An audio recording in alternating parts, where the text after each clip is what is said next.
there's been a lot of interest in the development of these alpha-synuclein SAAs, and they've been projected as a very accurate diagnostic biomarker at differentiating Parkinson's disease from healthy controls, and they clearly do that.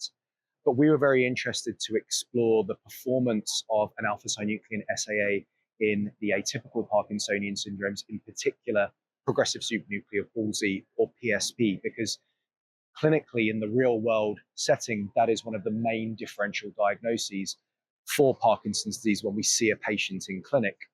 So we applied our PD and our PSP CSF samples to their established alpha-synuclein SAA. And what we found, interestingly, was around 15% of our PSP CSF samples were alpha-synuclein positive. And we hypothesized that that really is a reflection of Lewy body copathology. And that, raises an issue in itself, because copathologies impact on our interpretation of SAA results. The other aspect was that we found in the PD cohort, as expected, we've had a high rate of positivity, around 93%.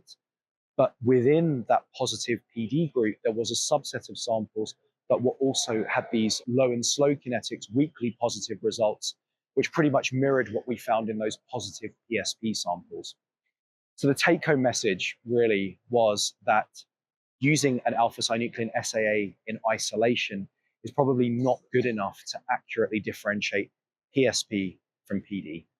I still think SA is an incredibly powerful tool for molecular diagnosis.